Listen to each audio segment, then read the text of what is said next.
आज हम MSc final zoology के फर्स्ट पेपर कोऑर्डिनेटा के एक टॉपिक आउटलाइन क्लासिफिकेशन ऑफ कोऑर्डिनेटा के बारे में डिस्कस करेंगे।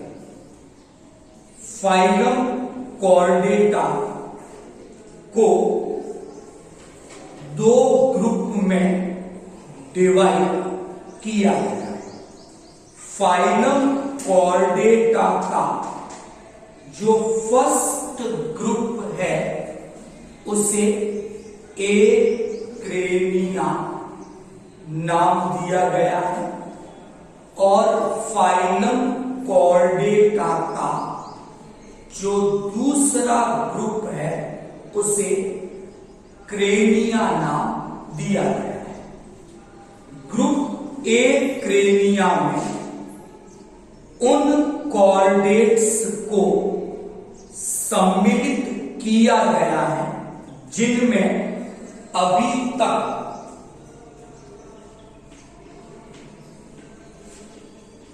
हेड का या क्रेनियम का निर्माण नहीं हुआ है। क्रेनियम एब्सेंट है, इसी कारण इस ग्रुप का नाम एक्रेनिया दिया गया है।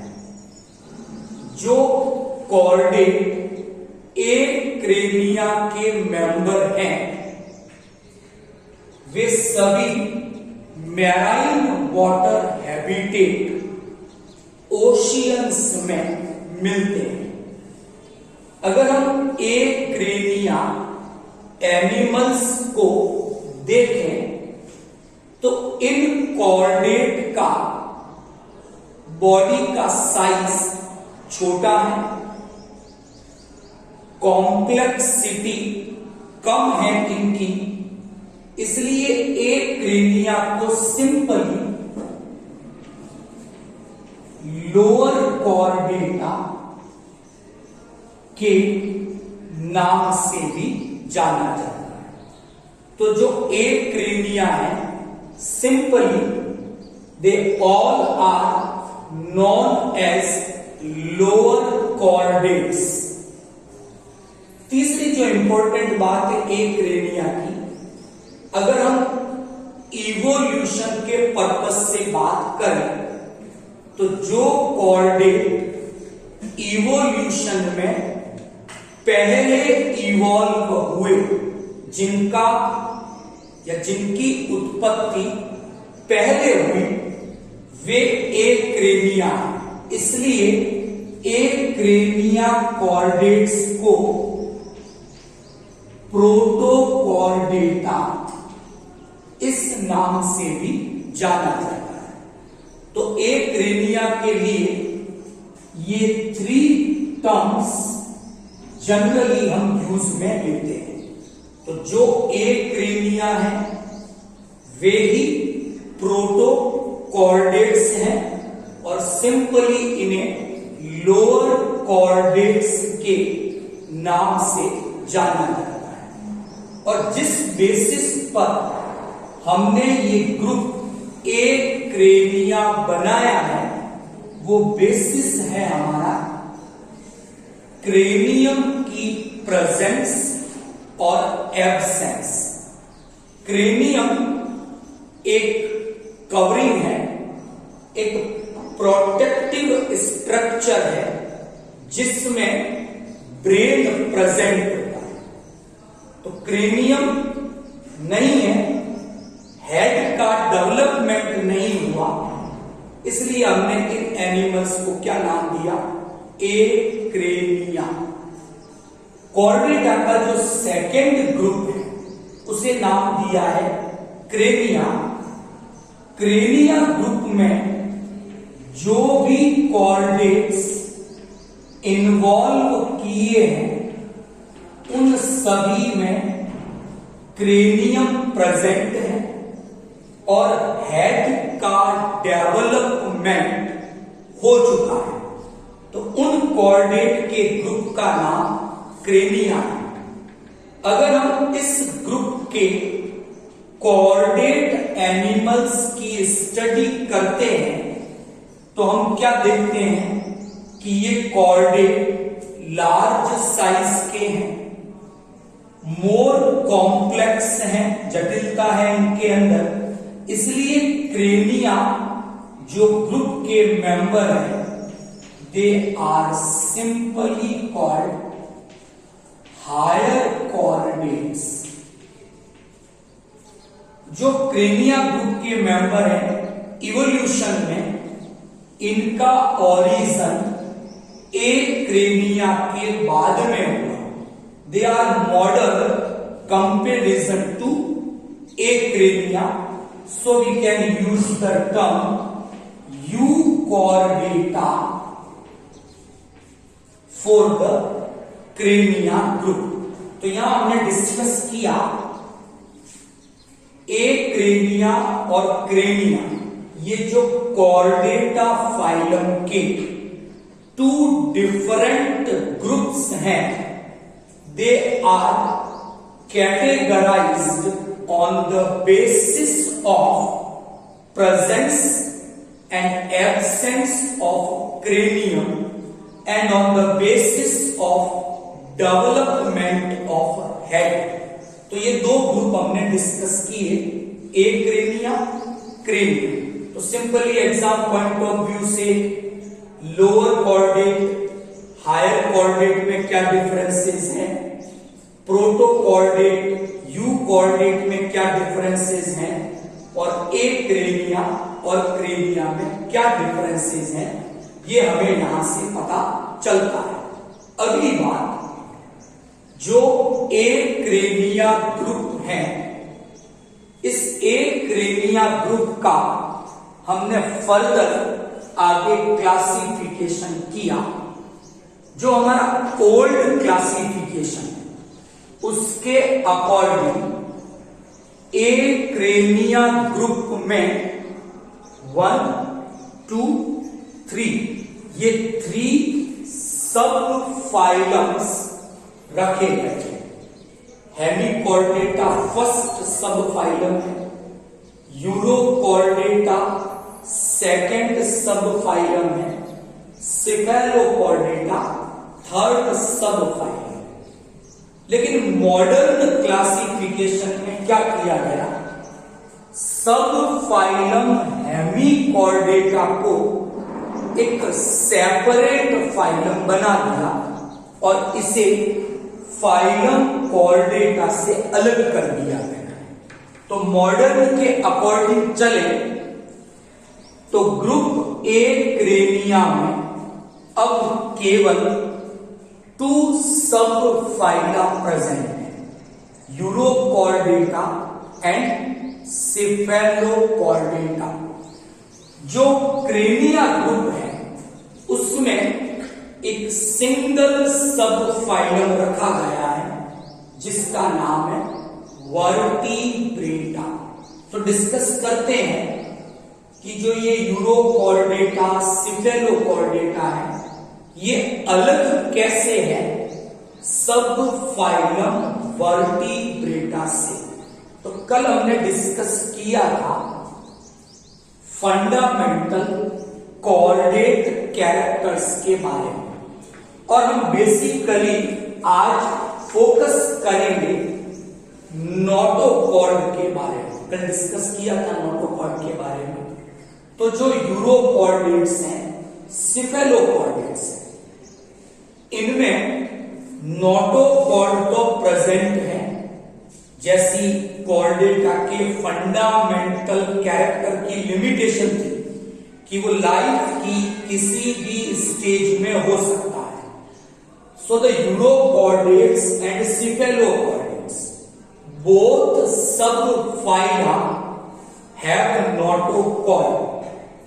लेकिन जो वर्टिब्रेटा सब फाइलम है इनमें एक मॉडिफिकेशन आया, नोटोकॉर्ड रिप्लेस हो गई and now on the place of notochord they have a vertebral column. So the vertebrates are the chordates which had a vertebral column in adult stage. देखिए जो urochordates हैं, cephalochordates हैं, they have notochord no doubt, but they lack a vertebral column. Notochord तो है इनमें, लेकिन अभी तक वर्टिबल कॉलम इनमें डेवलप नहीं हुई है। तो इनमें वर्टिबल कॉलम है जो नोटोकॉर्ड का मॉडिफिकेशन है। इनमें ऐसी कोई स्ट्रक्चर वर्टिबल कॉलम अभी तक डेवलप नहीं हुई है, लेकिन तीनों में नोटोकॉर्ड प्रेजेंट है, इसलिए हमने कौन से फाइलम में रखा? कॉर्डेटा। इसमें वर्टिबल कॉलम डेवलप हो गई, इसलिए इसका सब फाइलम क्या हो गया? वर्टिब्रेटा। और इनमें अभी तक वो डेवलप नहीं हुई। अब यहां दो चीजें हम डिस्कस करेंगे। प्रोटोजोआ से हम शुरुआत करें एनिमल किंगडम के फाइला। तो प्रोटोजोआ से लेकर इकाइनोडर्मेटा तक प्रीवियस हमने डिस्कस की है सब। ये जितने भी थे, इन सभी फाइला में नोटोकॉर्ड प्रेजेंट नहीं थी। और पहली बार हम कौन सा फाइलम पढ़ रहे हैं जो उन बाकी के फाइला से इसी बात पर अलग है कि उनमें नोटोकॉर्ड नहीं थी, इनमें नोटोकॉर्ड प्रेजेंट है। तो एक टर्म हमने यूज में ली, प्रोटोजोआ से इकाइनोडर्मेटा। ये जितने भी फाइला हैं कॉर्डेटा के अलावा, इनमें से किसी में नोटोकॉर्ड प्रेजेंट नहीं है, तो इसलिए इन्हें सिंपली नाम दिया नॉन कॉर्डेटा। तो प्रोटोजोआ से लेकर इकाइनोडर्मेटा तक हेमिकॉर्डेटा को भी अब उसमें रख दिया। ये सब एक कॉमन कैटेगरी में रखे गए और उस कॉमन कैटेगरी का नाम दिया गया non Chordata, because they lake A notochord in any stage of their life cycle. उनके लाइफ साइकिल में कहीं पर भी नोटोकॉर्ड प्रेजेंट। तो जिनमें नोटोकॉर्ड नहीं वो नॉन कॉर्डेटा, जिनमें नोटोकॉर्ड है वो सब कौन से फाइलम में रखे जाएंगे? कॉर्डेटा। फिर एक ग्रुप और हम डिस्कस करें कि जिनमें वर्टिबल कॉलम हो, उन सब का एक ग्रुप बनाया, क्या नाम दिया? वर्टिब्रेटा। और दूसरा एक ग्रुप वो बना जिसमें वर्टिबल कॉलम प्रेजेंट नहीं है, उस ग्रुप का नाम दिया इनवर्टिब्रेटा। Is it clear? तो इनवर्टिब्रेटा में तो यहां दो चीजें डिस्कस करें कि जितने भी नॉन कॉर्डेट थे, जिसमें किसी में नोटोकॉर्ड प्रेजेंट नहीं थी, जब नोटोकॉर्ड नहीं है तो क्या उनमें वर्टिबल कॉलम होने का कोई चांस है? क्योंकि वर्टिबल कॉलम तो बनी किससे है? It is a modification, replacement of notochord. तो जितने भी नॉन कॉर्डेट वो सभी इनवर्टिब्रेटा ग्रुप में रखे जाएंगे। प्लस नॉन कॉर्डेट के अलावा किसको? एक्रेनिया ग्रुप को, क्योंकि इसमें नोटोकॉर्ड तो है लेकिन अभी तक वर्टिबल कॉलम डेवलप नहीं हुई।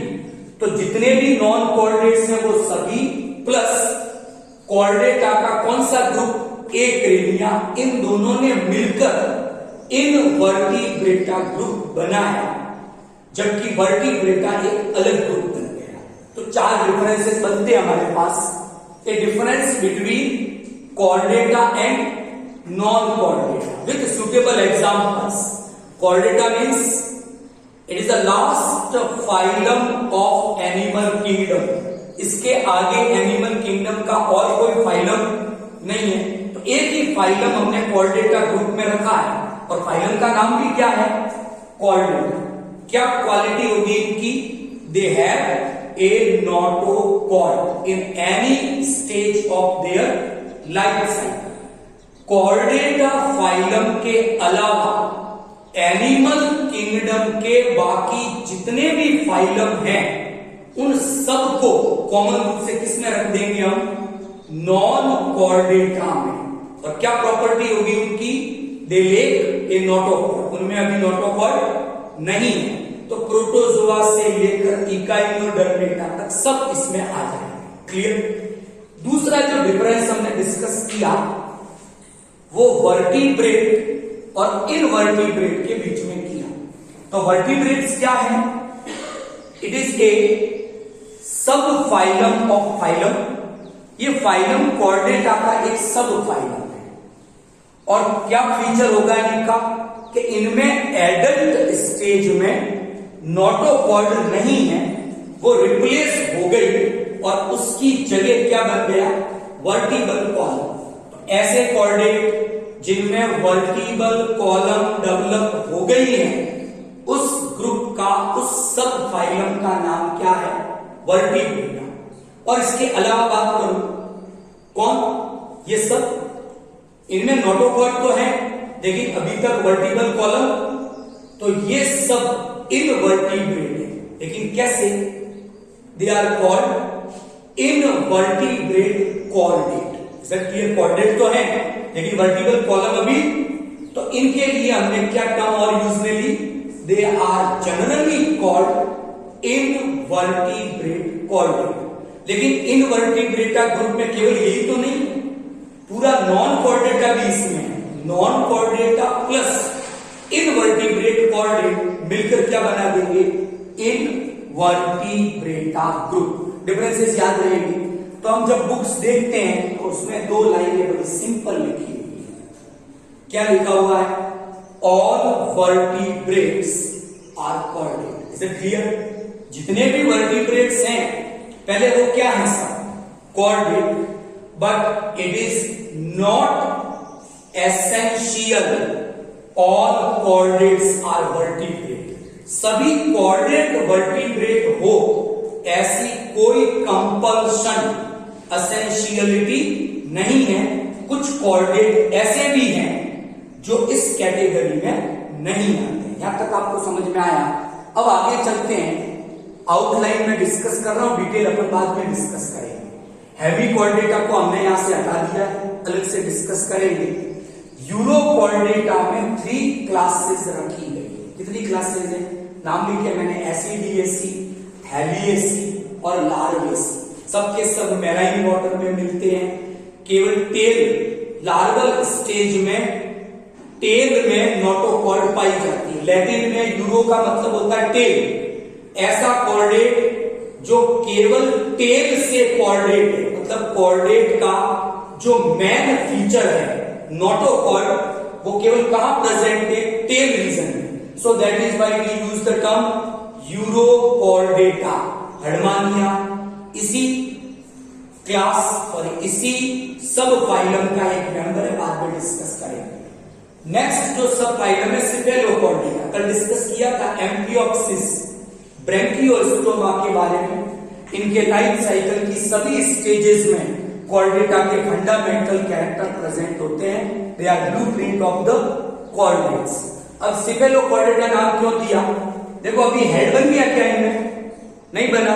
तो बॉडी के कितने पार्ट होने चाहिए? ट्रंक और टेल। अभी हेड नहीं है, तो ट्रंक और टेल है।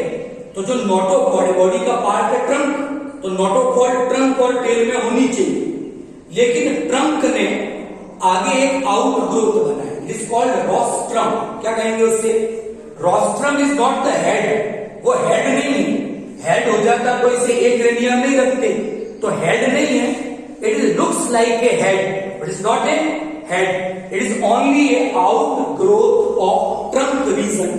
और नोटोकॉर्ड उस रोस्ट्रम तक फैली हुई है, जबकि जो बॉडी का पार्ट है ही नहीं, इसलिए नाम क्या दिया? सिफेलो, यानी एंटीरियर तक नोटोकॉर्ड प्रेजेंट है।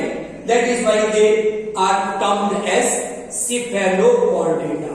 इसमें केवल एक सिंगल क्लास है जिसका नाम है लेप्टोकार्डा। याद रहेगा। तो 3 क्लासेस यूरोकॉर्डेटा की, एक सिंगल क्लास है किसकी? सिफेलोकॉर्डेटा की। आगे चलिए। क्रेनिएटा में तो एक ही सब फाइलम में वर्टिब्रेटा। 2 चेंजेस होते हैं। पहला चेंज क्या हुआ? नोटोकॉर्ड की जगह क्या आ गया? वर्टिबल कॉलम, क्योंकि वो ज्यादा बेटर स्ट्रक्चर, एडेप्टेशन हुआ है। और जो डॉर्सल होलो नर्व कॉर्ड थी उसने भी मॉडिफिकेशन किया, उसके एंटीरियर पार्ट में ब्रेन बनाया, पोस्टीरियर पार्ट में स्पाइनल कॉर्ड बनाया। वो सब कौन से सब फाइलम में है? वर्टिब्रेटा। अब वर्टिब्रेटा को मैंने दो ग्रुप में डिवाइड किया, नाम लिखा हुआ पढ़ सकते हो आप। पहला एग्नेथा, दूसरा ग्नैथोस्टोमेटा। समझते हैं क्या है? देखो ग्नैथा का मतलब होता है जॉस, जबड़े। ए का मतलब क्या? एब्सेंट, ऐसे वर्टिब्रेट जिनमें ट्रू जॉस, वास्तविक जबड़े अभी तक बने नहीं हैं, उस ग्रुप का नाम क्या होगा? एग्नेथा। और जिनमें वो ट्रू जॉस बन गए हैं, उस ग्रुप का नाम क्या होगा? ग्नैथोस्टोमेटा। एक डिफरेंस हो गया, agnatha without true jaws, gnathostomata with true jaws. इनमें ट्रू जॉस है, इनमें ट्रू जॉस प्रेजेंट नहीं है। नंबर 2, एग्नेथा को जब हम देखते हैं और इनके लिम्स देखते हैं, क्या देखें? आर्म्स, भुजाएं देखें। दे हैव अनपेयर्ड लिम्स। कैसी है? अभी वो जोड़ियों में नहीं है, पेयर में नहीं। पेयर का मतलब क्या? हमारे हाथ कितने हैं? दो, पेयर में। ऐसे पेयर नहीं थे, वो भी पेयर में। लेकिन एग्नेथा में ये जोड़ियों में प्रेजेंट नहीं है। They have unpaired appendices. उपांग होंगे, अयुग्मित होंगे। डॉर्सल एक वेंट्रल, वो जोड़ियों में। तो डॉर्सल वेंट्रल फिन्स जो है, they are the example of unpaired appendices. कितने डिफरेंसेस डिस्कस किए? दो। पहला ट्रू जॉस नहीं है। सेकंड डिफरेंस क्या डिस्कस किया? इनमें अनपेयर्ड अपेंडिसेस है। और तीसरा, अगर हम इनका इंटरनल ईयर देखें तो इंटरनल ईयर में सेमी सर्कुलर कैनाल्स होती है, हिंदी में उनको अर्धचंद्राकार नलिका कहते हैं। इनके इंटरनल ईयर में सेमी सर्कुलर कैनाल्स केवल कितनी है? ओनली 2। वो एग्नेथा है, याद रखिए। अब एग्नेथा पहले वर्टिब्रेट नाम से दिख रहा है। पहले कौन बना? एग्नेथा। बाद में कौन बने? ग्नैथोस्टोमेटा। तो पहला वर्टिब्रेट जो पृथ्वी पर ओरिजिनेटेड हुआ, इवोल्यूट हुआ, उसका नाम क्या था? ऑस्ट्रेकोडल। अभी ये सब विलुप्त हो चुके हैं, एक्सटिंक्ट हो चुके हैं। इनके केवल फॉसिल्स हमें मिले हैं। Is it clear? तो जियोलॉजिकल टाइम स्केल अगर आपने पढ़ा है तो उसमें एक टाइम आता है ऑर्डोविशियन पीरियड। उस ऑर्डोविशियन पीरियड में पहले वर्टिब्रेट का ओरिजिन हुआ, और वो कौन था? तो उसी टाइम पीरियड की जो रॉक्स है, चट्टाने हैं, उससे हमें फॉसिल्स मिले हैं। इसके तो ये विलुप्त हो चुके, जीवित नहीं। तो रिसेंटली हम बात करते हैं एग्नेथा की। तो जो लिविंग एग्नेथा हैं, उनके क्लास का नाम क्या है? साइक्लोस्टोमेटा। तो दो क्लास हैं, एक एक्सटिंक्ट हो चुका है, एक रिसेंटली अब सर्वाइव कर रहा है। उसका नाम क्या है? साइक्लोस्टोमेटा। स्टोमेटा का मतलब होता है ओपनिंग, माउथ। और वो कैसा है माउथ? साइक्लिक यानी in the form of a circle. इनका माउथ सर्कुलर है, इसलिए इस क्लास का नाम क्या रखा है? साइक्लोस्टोमेटा। दो ही मेंबर अभी रिसेंटली लाइव कंडीशन में सर्वाइव कर रहे हैं। एक का नाम पेट्रोमाइजोन है, दूसरे का नाम मिक्सिन है। डिटेल डिस्कस करेंगे इनके बारे में। सेकंड जो ग्रुप है ग्नैथोस्टोमेटा, तीन प्रॉपर्टी डिस्कस करें जैसे इसकी की। इसमें ट्रू जॉस नहीं थे, इसमें है। इसमें अनपेयर्ड अपेंडेजेस थे, इसमें पेयर्ड अपेंडेजेस थे। तीसरा, इसमें 2 सेमी सर्कुलर कैनाल्स थी, इसमें 3 सेमी सर्कुलर कैनाल्स प्रेजेंट हो। तो जो ग्नैथोस्टोमेटा है, इसको फिर हमने 2 सुपर क्लासेस में डिवाइड किया। कितने सुपर क्लास बनाए? एक का नाम पीसीज, एक का नाम टेट्रापोडा। पीसीज एक्वेटिक है, क्लियर? उनमें गिल्स है रेस्पिरेशन के लिए। दो चीजें क्लियर। फिन्स पाए जाते हैं स्विमिंग के लिए, देखा होगा आपने। तो वो सब किसमें आ जाएंगे? पीसीज में। जो एक्वेटिक हैं, जिनमें गिल्स है रेस्पिरेशन के लिए, जिनमें फिन्स है स्विमिंग के लिए, वो सब किस में आएंगे, स्पीसीज में। दूसरे सुपर क्लास का नाम क्या, टेट्रापोडा। टेट्रापोडा में कितने अपेंडेजेस हो गए, 2 हाथ हैं 2 पैर, टेट्रा यानी 4, पोडा यानी पैर, कितने हो गए इनमें 4। ये टेरेस्ट्रियल कैसे है सब, और इनका रेस्पिरेशन पल्मोनर, गिल्स नहीं है, लंग्स बन रहे हैं। तो ये 3 डिफरेंसेस डिस्कस किए किसके किसके बीच में, super class species, super class Tetrapoda. Super class species में कितनी क्लासेस हैं, 8 एक्सटिंक्ट हो गई। प्लेकोडर्मी क्लास की फिशेस एक्सटिंक्ट हो चुकी है, अभी सर्वाइव। अब 2 क्लासेस बची हैं, कॉन्ड्रिंथीज और एक को तो कहते हैं अपन पढ़ा होगा कार्टिलेजिनस फिशेस, बोनी फिशेस। एक का एंडोस्केलेटन कार्टिलेज उपास्थि का बना हुआ है, एक का एंडोस्केलेटन बोन अस्थियों का बना हुआ है। उपास्थि मछलियां, अस्थिल मछलियां, डिस्कस करेंगे आगे डिटेल इनके बारे में। टेट्रापोडा में 4 क्लासेस हैं, सब नाम सुने हुए, एम्फीबिया, रेप्टिलिया, एविस, मैमेलिया। यहां तक ये आउटलाइन क्लासिफिकेशन डिस्कस किया। फिर एक चीज हम और डिस्कस करेंगे कि ये जितने भी नाम हमने लिखे, इसमें से मैंने 3 नाम छोड़ दिए, रेप्टिलिया, एविस, मैमेलिया। इधर क्लियर, बाकी का एक ग्रुप प्लेकोडर्मी, कॉन्ड्रिंथीज, ऑस्टिकथीज, एम्फीबिया और ये साइक्लोस्टोमेटा, इनका एक ग्रुप बना है। और एक ग्रुप में किसको किसको रखा, रेप्टिलिया, एविस, मैमेलिया। मतलब मैंने ग्रुप बनाए अब किसके वापस, वर्टिब्रेटा। वर्टिब्रेटा का एक ग्रुप जिसमें मैंने रखा किसको, साइक्लोस्टोमेटा को, कॉन्ड्रिंथीज को, ऑस्टिकथीज को और एम्फीबिया। दूसरा मैंने ग्रुप बनाया वर्टिब्रेटा का जिसमें मैंने किसको रखा, रेप्टिलिया, एविस, मैमेलिया। तो वर्टिब्रेटा के 2 ग्रुप बने, lower vertebrate, higher vertebrate. Is that clear? Lower vertebrate में किसको रखेंगे, साइक्लोस्टोमेटा एक, क्योंकि ये तो एक्सटिंक्ट हो चुका है, इसको भी हटा दिया, ये भी एक्सटिंक्ट। 2 नंबर पे कॉन्ड्रिंथीज, 3 नंबर पे ऑस्टिकथीज, 4 नंबर पे एम्फीबिया। ये 4 तो हो गए आपके लोअर वर्टिब्रेट। रेप्टिलिया, एविस और मैमेलिया ये 3 हो गए हायर वर्टिब्रेट। अब क्या डिफरेंस है, लोअर वर्टिब्रेट अपने अंडे पानी में देते हैं, कहां देंगे, तो एम्ब्रियो के ड्राई होने का कोई चांस, तो उस एम्ब्रियो के ड्राई होने का कोई चांस नहीं है। तो प्रोटेक्शन के लिए एम्ब्रियो के चारों ओर EEM, एक्स्ट्रा एम्ब्रियोनिक मेम्ब्रेन अभी तक डेवलप नहीं हुई है। नंबर कितना है उनका, 4। एमनियन, कोरियन, एलेंटॉइड, यॉर्क से अभी नहीं बनी। लेकिन रेप्टिलिया, एविस और मैमेलिया ये अपने अंडे कहां देते हैं, टेरेस्ट्रियल स्थल पर, जहां उनके ड्राई होने के चांसेस ज्यादा हैं। तो एम्ब्रियो के चारों ओर प्रोटेक्शन के लिए, ड्राई होने से बचाने के लिए क्या डेवलप हो गई, EEM, एक्स्ट्रा एम्ब्रियोनिक मेम्ब्रेन बन गई। उसमें सबसे इंपॉर्टेंट मेम्ब्रेन है एमनियन। तो एम्ब्रियो और एमनियन के बीच एक लिक्विड भरा हुआ है जिसका नाम है एमनियोटिक फ्लूइड। वो एम्ब्रियो को ड्राई होने से बचाता है, प्रोटेक्शन प्रोवाइड करता है। तो जो लोअर वर्टिब्रेट थे उनमें EEM, एमनियन का डेवलपमेंट नहीं हुआ, तो उनका नाम दिया एनएमनियोटा। क्या नाम दिया, जिनमें एमनियोटिक मेम्ब्रेन प्रेजेंट नहीं है।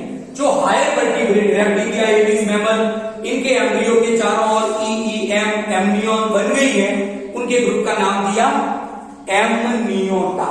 तो जो लोअर वर्टिब्रेट है वो एनएमनियोटा है, हायर वर्टिब्रेट है वो एमनियोटा है। तो आज का लेक्चर आपको समझ में आ गया होगा।